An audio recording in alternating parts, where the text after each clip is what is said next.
Bonjour à toutes et tous. En septembre, enfin, un album très attendu, La Vieille Anglaise et le Continent. C'est une histoire complète de 88 pages, un thriller abyssal, d'après le roman éponyme de Jeanne A. Debat, scénarisé par Valérie Mangin et dessiné par Stefano Martino. La Vieille Anglaise et le Continent, c'est une grande aventure sur fond de fable écologique, c'est une belle plongée dans les futurs possibles de l'humanité.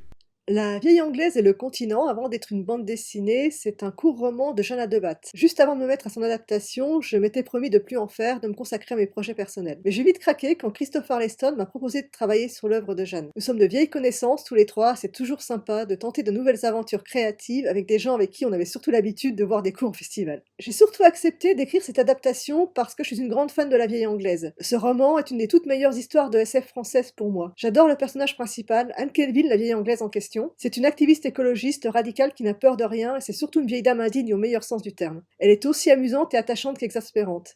Au stade terminal de son cancer, elle arrive toujours à parler cash et en imposer à son entourage, surtout à Marc, son ancien étudiant et son ancien amant aussi. C'est lui qui lui propose de transférer sa persona, son esprit en quelque sorte, dans le corps d'un grand cétacé, pour aller sauver les baleines en Antarctique en leur inoculant un virus qui les rend impropres à la consommation humaine. La Vieille Anglaise est un roman féministe et écologiste. Il nous montre jusqu'où on peut aller par activisme et nous interroge sur ce que nous-mêmes nous serions prêts à sacrifier pour nos idées. Notre vie, celle des autres, mais ce n'est pas que ça. C'est aussi une œuvre qui célèbre la beauté de la nature. L'Antarctique et les animaux marins qui le peuplent sont des personnages à part entière. Cela donne des côtés très visuels au roman et c'est peut-être ça qui faisait tout le challenge de son adaptation en bande dessinée. Comment rendre cette beauté? Notre choix, avec Stefano Martino, a été de réaliser un album très graphique, une bande dessinée très en images. Bien sûr, comme La Vieille Anglaise est un roman à la base, c'était tentant de donner à notre bande dessinée un côté littéraire, en accordant beaucoup de place au dialogue et au texte en général. Mais j'ai résisté à cette tentation. C'était très agréable de travailler avec Stefano, même à distance. Crise Covid oblige, on ne s'est jamais rencontrés en vrai. Je tenais à ce que le cétacé Anne soit pourvu d'une vraie personnalité et soit aussi vivant et attachant que son homologue humain. Une baleine n'a pas de visage pour exprimer des émotions que nous comprenions.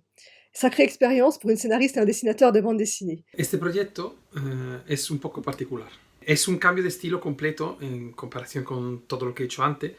En este trabajo también hago los colores y es muy interesante porque efectivamente el color te da una marcha más, te sube el nivel de comunicación entre el autor y el lector. Con los colores yo puedo transmitir sensaciones y emociones, y me da como una posibilidad más de expresarme mejor.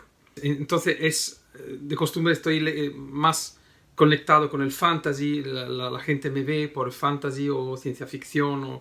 Y en este caso me interesaba muchísimo este proyecto porque efectivamente es algo que cuando era niño yo leía muchísimo Julio Verne. Entonces ahora aquí puedo finalmente dibujar por primera vez ballena, calamares gigantes, la profundidad del océano, los abismos.